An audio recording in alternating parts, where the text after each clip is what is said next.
देखो, कल मैंने आप लोगों को बताया था जो संविधान का निर्माण था किस तरीके से हुआ था, है ना। मैंने बताया था इसमें आप लोगों को कि जो संविधान सभा की पहली बैठक थी ये 9 दिसंबर 1946 को हुई थी, और इस दिन संविधान सभा के जो सबसे बुजुर्ग सदस्य थे उनका नाम था डॉक्टर सच्चिदानंद सिन्हा। इनको क्या बनाया गया था भाई, अस्थायी अध्यक्ष बनाया गया था, है ना। फिर इसके 2 दिन बाद क्या हुआ था, 2 दिन बाद भाई 9 दिसंबर 1946 को भाई संविधान सभा की पहली बैठक हो गई थी, है ना। और इस दिन डॉक्टर सच्चिदानंद सिन्हा को क्या किया गया था भाई, अस्थायी अध्यक्ष नियुक्त कर दिया गया था। ठीक है, अब देखो अपने यहाँ पर हुआ क्या था, अपना जो आज का टॉपिक है उस टॉपिक में अपन भाई थोड़ा सा आगे की बात करेंगे, है ना। इसमें आज हम लोग देखेंगे कि हमारे संविधान में कौन कौन सी कमेटियाँ थी, है ना, और इन कमेटियों के कौन कौन अध्यक्ष हुए थे, है ना। जैसे आप लोगों ने सुना होगा कि भाई इस संविधान को बनाने के लिए बहुत सारी कॉमन कमेटियाँ बनाई गई थी, है ना। जैसे एक ड्राफ्टिंग कमेटी बनाई गई थी, और उस ड्राफ्टिंग कमेटी को काम सौंपा गया था कि आपको क्या करना है, संविधान का निर्माण करना है ना। तो 29 अगस्त 1947 को क्या हुआ था भाई, एक ड्राफ्टिंग कमेटी बनी थी, और उस ड्राफ्टिंग कमेटी के हेड बनाए गए थे कौन, डॉक्टर भीमराव अम्बेडकर, है ना। और डॉक्टर भीमराव अम्बेडकर को भारतीय संविधान का मूर्तिकार कहा जाता है, यानी कि डॉक्टर भीमराव अम्बेडकर के द्वारा ही क्या किया गया था, संविधान का निर्माण। तो ऐसी बहुत सारी कॉमन कमेटियाँ बनाई गई थी, जैसे नियम समिति बनाई गई थी, ऐसे अल्पसंख्यकों के लिए एक अलग से कमेटी बनी थी, झंडा के लिए एक अलग कमेटी बनी थी, हमारे यहाँ पर जिस तरीके से संचालन करना है संविधान का उसके लिए अलग कमेटी बनी, नियम के लिए अलग कमेटी बनी थी। तो एक साइड आप लोग हेडिंग डालिए समिति का नाम, और एक साइड लिखिए अध्यक्ष, ठीक है। देखो अब बात ये थी कि भाई जिस समय इंडियन नेशनल कांग्रेस में भाई कांग्रेस को 208 स्थान मिले थे, जैसे संविधान सभा में टोटल सदस्यों की संख्या कितनी निर्धारित की गई थी, 389, और इस 389 पर्सन्स में से आप लोग देखोगे तो 208 स्थान जो थे ये किसको मिले थे, ये कांग्रेस को मिले थे, है ना। और इसी में से 73 स्थान किसको मिले थे, मुस्लिम लीग को मिले थे, है ना। मतलब भाई 389 में से 208 सीटें ये सिर्फ और सिर्फ किसको मिल रही है, ये कांग्रेस को मिल रही है। मुस्लिम लीग को इतने में से 73 मिल रही है, तो स्वाभाविक था ना भाई सरकार किसकी बनती, कांग्रेस की। तो देखो एक साइड क्या होगा, देश का अंदरूनी भाग है उसको चलाने के लिए पंडित जवाहरलाल नेहरू की अध्यक्षता में एक इंटरिम गवर्नमेंट बनेगी, एक सरकार बनेगी। और दूसरी साइड क्या होगा, दूसरी साइड बहुत सारी कॉमन कमेटियाँ बनेंगी, और इन कॉमन कमेटियों के काम रहेंगे अलग अलग, ठीक है। जैसे एक साइड आप लोग हेडिंग डालिए समिति, और दूसरी साइड लिखिए उस समिति का अध्यक्ष कौन था। जैसे पहली समिति लिखिए, इस समिति में आप लोग नाम लिखिए नियम समिति, है ना। कौन सी समिति है, नियम समिति। और इस नियम समिति के जो अध्यक्ष बनाए गए थे उनका नाम था डॉक्टर राजेंद्र प्रसाद। क्या नाम है, डॉक्टर राजेंद्र प्रसाद, ठीक है। डॉक्टर राजेंद्र प्रसाद कौन थे, तो ये नियम समिति के कौन हुआ करते थे, अध्यक्ष हुआ करते थे। इसके बाद बनाई गई थी संचालन समिति, कौन सी कमेटी, संचालन समिति। और इस संचालन समिति के जो अध्यक्ष बनाए गए थे उनका नाम था क्या, डॉक्टर राजेंद्र प्रसाद।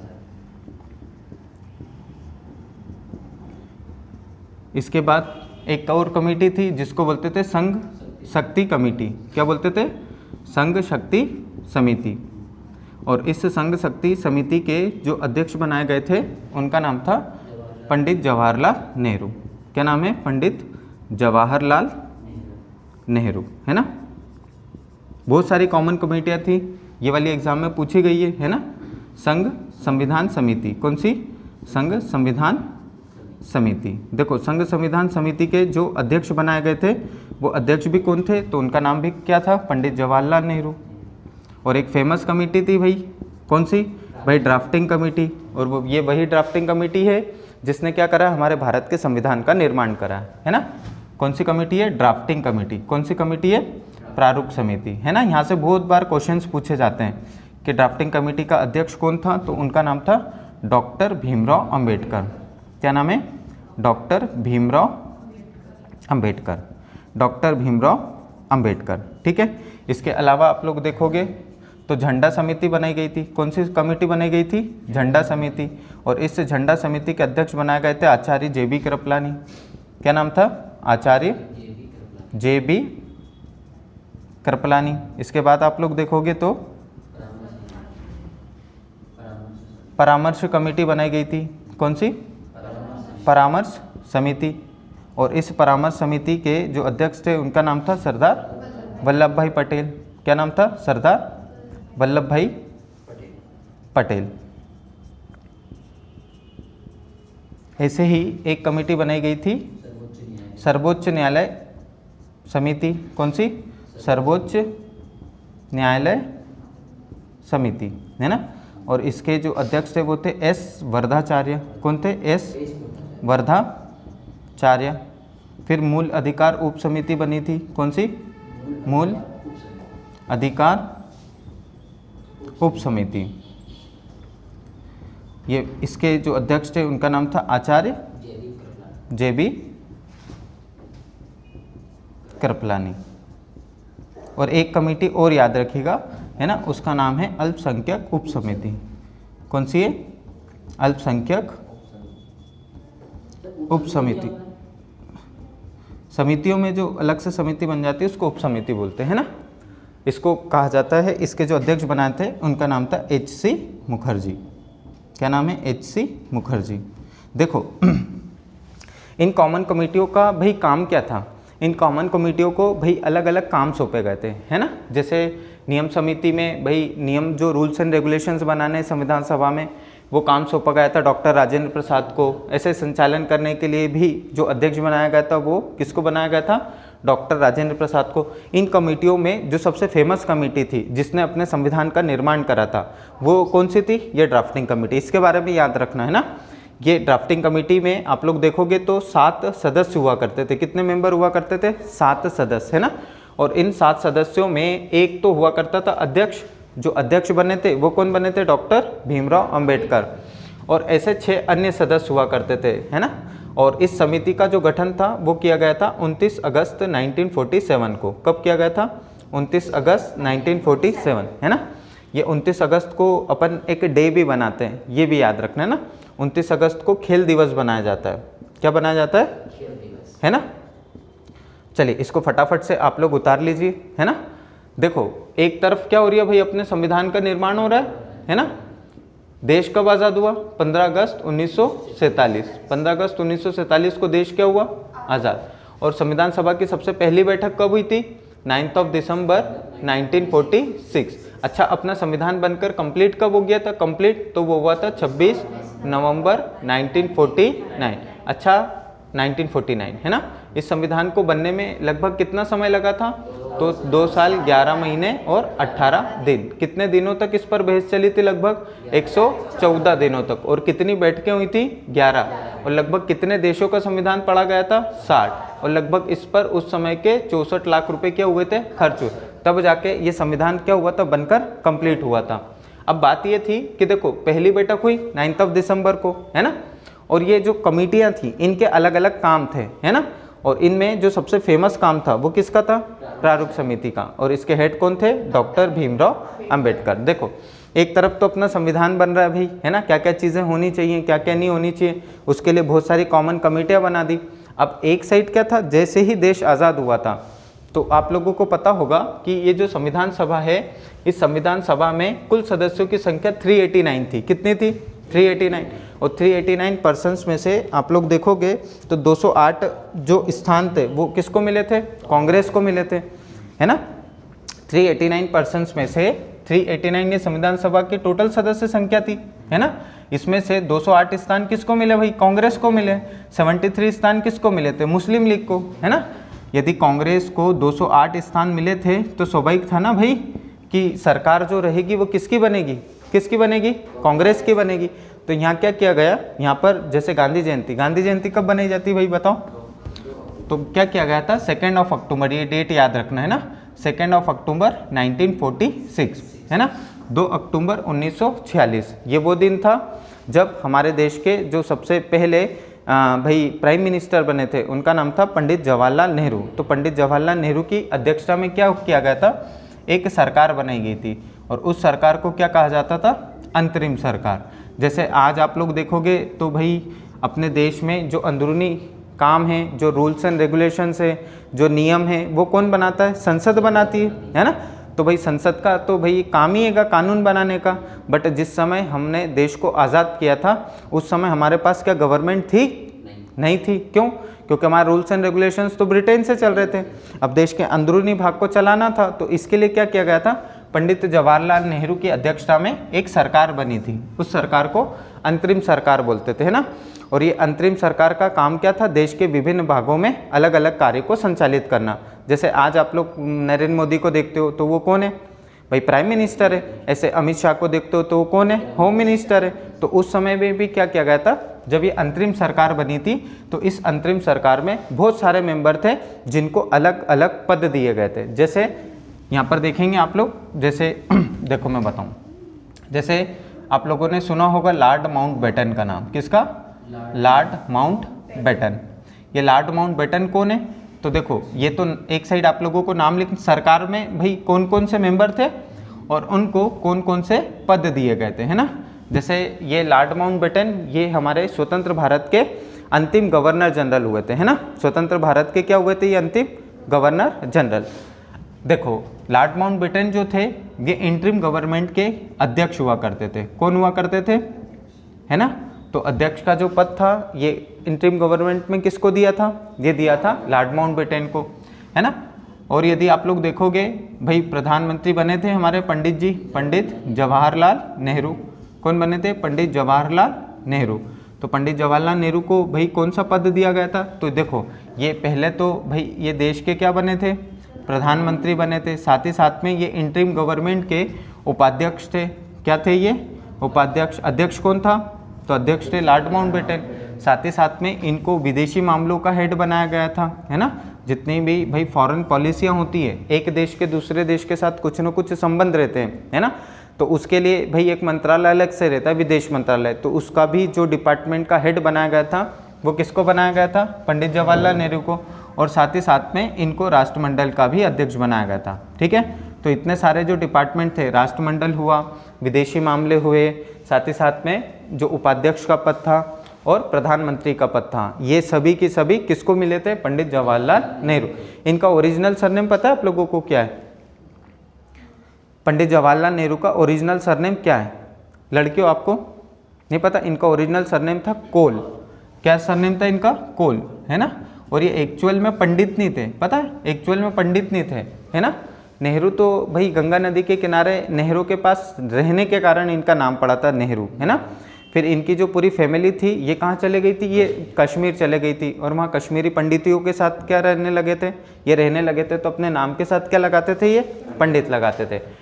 तो पंडित जवाहरलाल नेहरू के बारे में याद रखना आप लोग, इनको प्रधानमंत्री बनाया गया था और साथ ही साथ में ये क्या थे, उपाध्यक्ष। इसके बाद सरदार वल्लभ भाई पटेल, क्या नाम है, सरदार वल्लभ भाई पटेल, है ना, सरदार वल्लभ भाई पटेल, ठीक है। देखो सरदार वल्लभ भाई पटेल जो थे ये उस समय के कौन थे, अमित शाह थे। जैसे आज अमित शाह को कौन सा डिपार्टमेंट दिया गया, गृह विभाग दिया गया, है ना। तो ये सरदार वल्लभ भाई पटेल उस समय कौन थे, ये गृह मंत्री थे, है ना। कौन थे, गृह मंत्री। और ये जो गृह मंत्री थे भाई इनको ही काम सौंपा गया था कि तुमको क्या करना है, जो भारत में 542 देसी रियासतें, इनका क्या करना है, एकीकरण करना है। क्योंकि उस समय जो पूरा भारत था अपना आज़ादी के समय, भाई पूरा भारत किस में बटा हुआ था, राज्य रजवाड़ों में बटा हुआ था।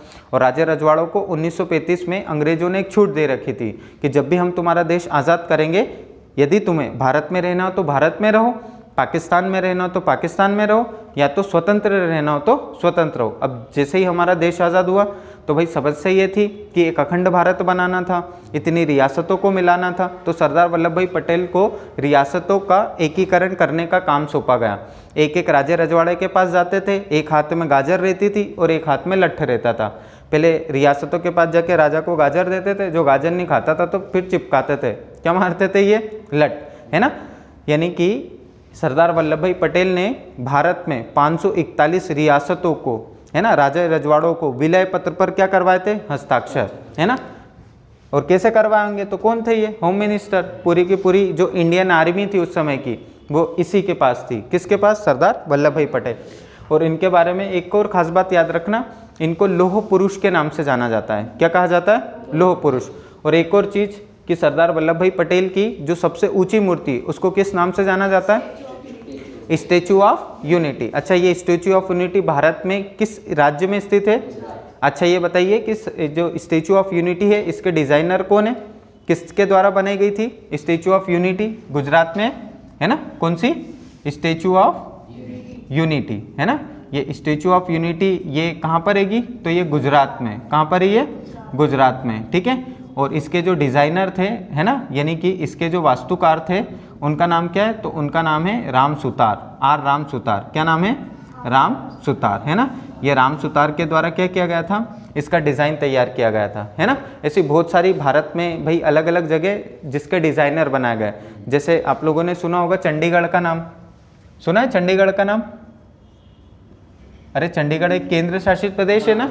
अच्छा, चंडीगढ़ के वास्तुकार कौन है? तो इनका नाम है ली कार्बूजियर। क्या नाम है? ली कार्बूजियर, ठीक है। ऐसे आप लोगों ने भाई नाम सुना होगा भारत भवन का, सुना है? भारत भवन ये भोपाल में का, है ना, अपने यहाँ। ऐसे ही अपने यहाँ पर जैसे मध्य प्रदेश में कानून बनते हैं, है ना, तो वो कानून जहाँ पर बनते हैं ना भोपाल में, उसको इंदिरा गांधी भवन बोलते हैं। क्या बोलते हैं? अच्छा, इसको भी तो किसी न किसी ने डिज़ाइन करा होगा। तो वो किसने करा था? तो नाम याद रखना उसका। किसने करा था? चार्ल्स कोरिया ने। किसने करा था? चार्ल्स कोरिया ने, है ना। ऐसे आप लोगों ने भाई एफएल टावर का नाम सुना होगा, सुना है एफएल टावर का नाम? ये एफएल टावर बनाया था गुस्ताफ एफिल ने। किसने बनाया था? गुस्ताफ एफिल ने। किसने बनाया था? Gustave Eiffel. अच्छा, व्हाइट हाउस का नाम सुन रखा है क्या आप लोगों ने भाई? व्हाइट हाउस, व्हाइट हाउस किसको बोलते हैं? देखो, जो अमेरिका में जैसे अपना जो राष्ट्रपति ये रहता कहाँ पे? संसद में, है ना। इसको राष्ट्रपति भवन बोलते हैं। अमेरिका का जो राष्ट्रपति अमेरिका में जिस हाउस में रहता है ना, उस हाउस को बोला जाता है व्हाइट हाउस। क्या बोला जाता है? White house. और इस व्हाइट हाउस के जो डिज़ाइनर हुआ करते थे उनका नाम था जेम्स होबान। क्या नाम है? जेम्स होबान, ठीक है। अच्छा, आप लोग इंदौर में बैठे हो भाई, कहाँ पर बैठे हो? बड़ा इंटरेस्टिंग फैक्ट है ना, कि इंदौर के डिज़ाइनर कौन थे? बताइए आप लोग। इंदौर के डिज़ाइनर, इंदौर का डिज़ाइन किसने तैयार किया था? तो देखो, इंदौर का जो डिज़ाइन तैयार किया था उनका नाम है पैट्रिक गेट्स। क्या नाम है? Patrick Gates. क्या नाम है? Patrick Gates. तो पैट्रिक गेट्स के द्वारा इंदौर का डिज़ाइन तैयार किया गया। भारत भवन बनाया गया था किसके द्वारा? Charles Korea. चंडीगढ़ बनाया गया था ली कार्बूजियर। और एफएल टावर बनाया गया था गुस्ताफ एफेल। और व्हाइट हाउस बनाया गया था जेम्स होबान। अच्छा, ये बताओ भाई कि ताजमहल किसने बनाया? ताजमहल का डिज़ाइनर कौन था? थोड़ा सा याद रख लेना आप लोग, ताजमहल के डिज़ाइनर कौन थे? तो ताजमहल पता होगा आप लोगों को किसकी याद में बना है? ये मुमताज़ मैडम की याद में बना है। और किसने बनवाया था? शाहजहाँ ने बनवाया। तो शाहजहाँ ने किसी न किसी को तो भाई ठेका दिया होगा बनाने के लिए। तो ताजमहल के जो ठेकेदार थे, है ना, जो बनाया था, उनका नाम था, एक का नाम था उस्ताद अली। क्या नाम है? चलो इसको ढूंढ के लाना आप लोग, है ना, ये मैं बता दूं अभी थोड़ी देर से। इसके अलावा एक और आप लोग बता सकते हैं, जैसे उड़ीसा। उड़ीसा में आप लोगों ने उड़ीसा की कैपिटल सुनी होगी, क्या है? भुवनेश्वर।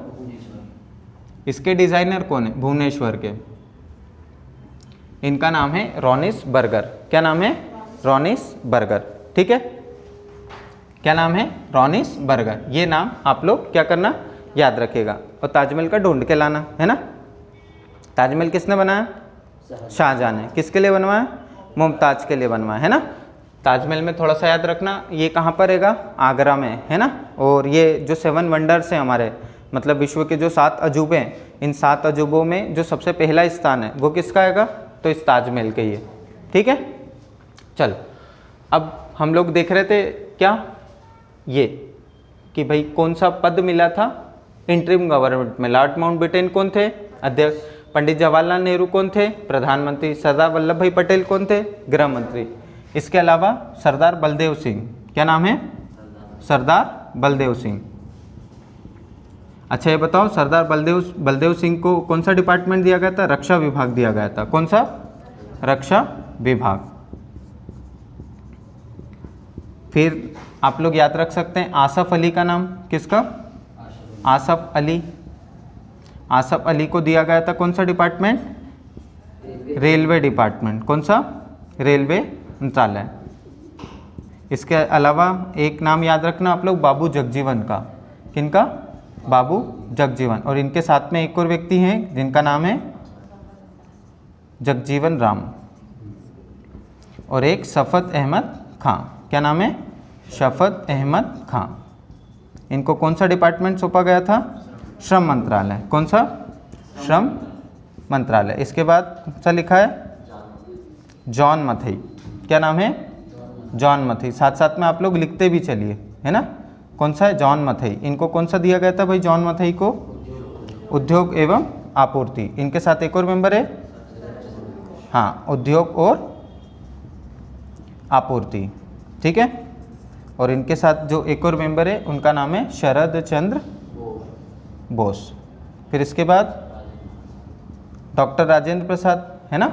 डॉक्टर राजेंद्र प्रसाद तो हमारे देश के सबसे फर्स्ट क्या बनते हैं? प्रेसिडेंट बनते हैं, है ना। तो डॉक्टर राजेंद्र प्रसाद को दिया गया था कृषि मंत्रालय। डॉक्टर राजेंद्र प्रसाद, ठीक है। इनको कौन सा डिपार्टमेंट दिया गया था? तो ये दिया गया था कृषि मंत्रालय। इसके बाद CH भाभा, है ना, नाम याद रखना आप लोग, CH भाभा। और CH भाभा को कौन सा डिपार्टमेंट दिया गया था?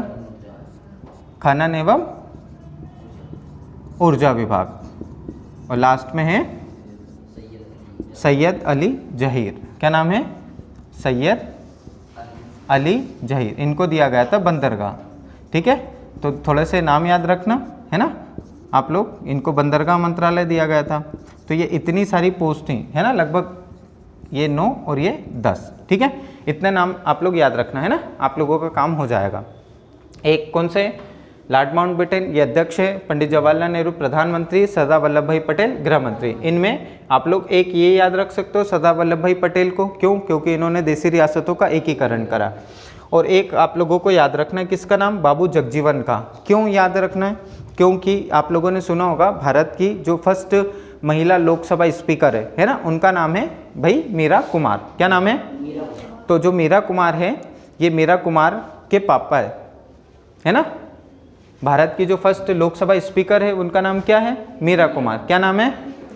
तो मीरा कुमार के जो फादर थे वो कौन थे? बाबू जगजीवन राम। इसलिए हमारे लिए महत्वपूर्ण हो जाते हैं। तो बाबू जगजीवन को कौन सा डिपार्टमेंट दिया गया था? श्रम मंत्रालय।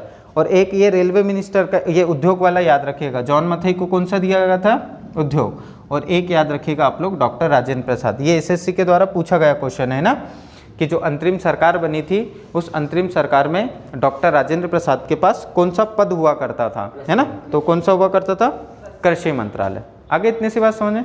चलो अच्छा, ये बताओ देश कब आज़ाद हुआ भाई? 15 अगस्त 1947, है ना।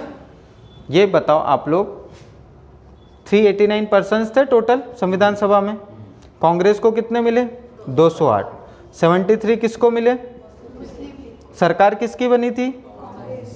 मुस्लिम लीग के सदस्य क्या सरकार में शामिल थे? नहीं थे, है ना।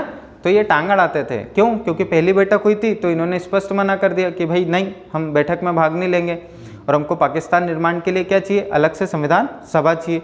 अब क्या हुआ था भाई, एक डेट याद रखिएगा आप लोग, कौन सी? 28 अक्टूबर 1946 की। इस दिन क्या हुआ था भाई, जो सरकार थी, है ना, इस सरकार में से 3 सदस्यों को क्या किया गया था? निकाला गया था। और मुस्लिम लीग के 5 मेंबरों को सरकार में क्या करा? शामिल। क्योंकि अभी इस गवर्नमेंट में जो मुस्लिम लीग थी, है ना, क्योंकि मुस्लिम लीग को कम सीटें मिली थी तो इनके सरकार में मेंबर नहीं हुआ करते थे, तो काम नहीं करने देते थे भाई। तो क्या किया गया? यहाँ से 3 मेंबरों को निकाला गया था। और 3 मेंबरों को निकालने के बाद क्या किया गया?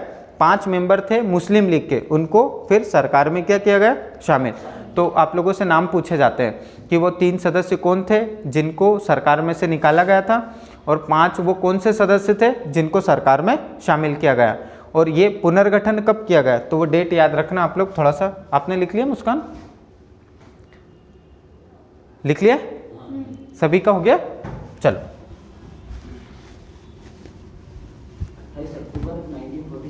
हाँ देख लो, बता देता हूँ। देखो ये डेट है, कौन सी है? 28 अक्टूबर 1946। इस दिन क्या हुआ था भाई, जो अंतरिम सरकार बनी थी, कौन सी गवर्नमेंट? अंतरिम सरकार। इस अंतरिम सरकार का क्या किया गया? पुनर्गठन किया। पुनर्गठन का मतलब होता है फिर से बनाना। अब पुनर्गठन जब किया गया था तो इसमें कांग्रेस के भी पूरे मेंबर थे, तो इसमें भाई मुस्लिम लीग को कोई सा भी पद नहीं मिला था। तो यहाँ से क्या किया गया? 3 सदस्य थे। कितने सदस्य थे? सरकार के 3 सदस्य थे।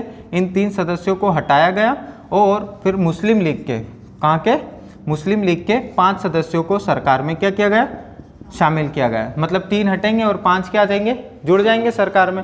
अब ये 3 जनों के नाम आप लोगों को याद रखना है ना। देखो पहला जो नाम है जो हटे थे, इनका नाम था, एक का शरद चंद्र बोस। क्या नाम है, शरद चंद्र बोस। एक नाम याद रखना, शफत अहमद खां। क्या नाम है, शफत अहमद खां। और तीसरा है सैयद अली जहीर, शफत अहमद खां। और थर्ड है आप लोगों के सैयद अली जहीर। क्या नाम है, सैयद अली जहीर, है ना। तो ये देखो, ये जो तीनों थे इनको अलग अलग भाई डिपार्टमेंट भी सौंपे गए थे।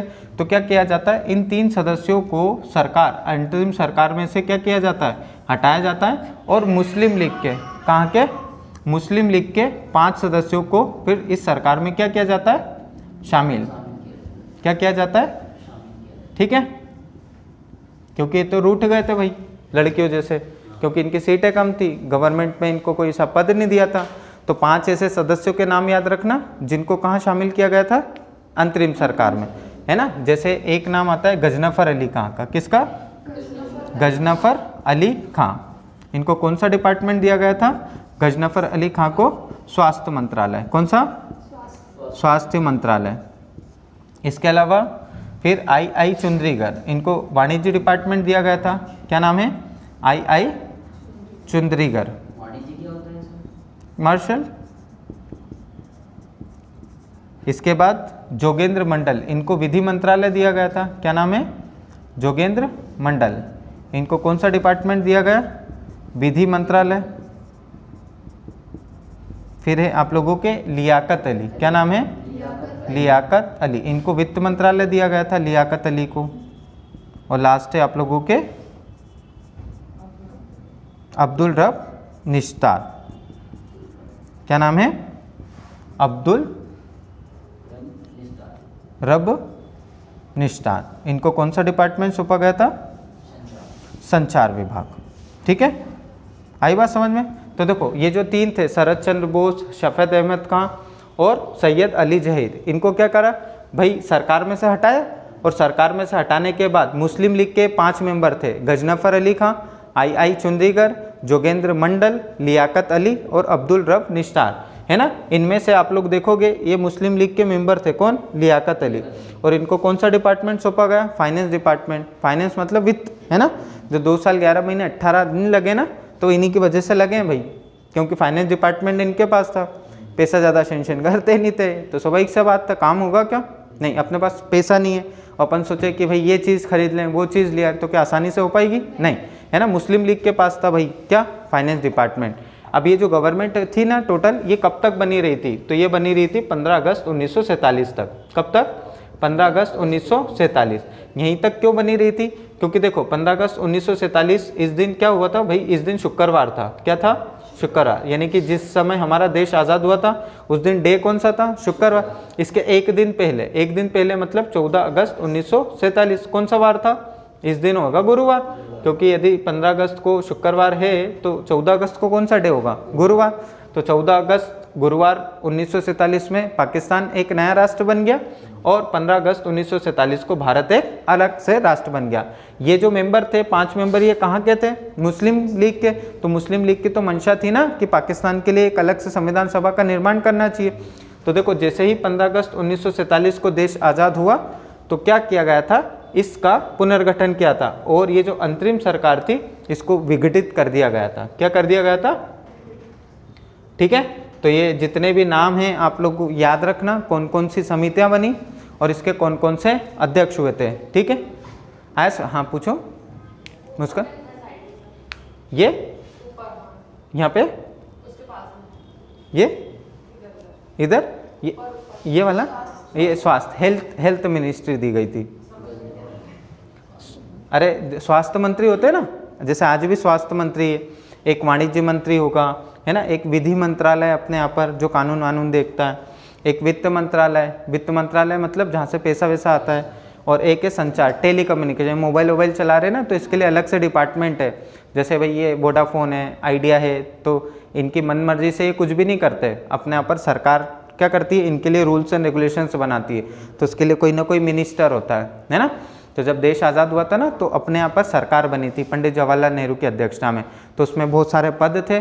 तो एक साइड क्या कर रहे थे, ये देश के अंदरूनी भाग को चला रहे थे, और दूसरी साइड क्या थी, बहुत सारी समितियाँ बनी थी, और इन समितियों के क्या थे, अलग अलग काम। उसमें सबसे फेमस समिति थी ड्राफ्टिंग कमेटी, उसने क्या करा था, अपने संविधान का निर्माण करा था। ठीक है, चलो तो यहाँ हम लोगों का टॉपिक खत्म हो जाता है। अब कल अपन नेक्स्ट टॉपिक पढ़ेंगे। ठीक है, जब तक के लिए जय हिंद।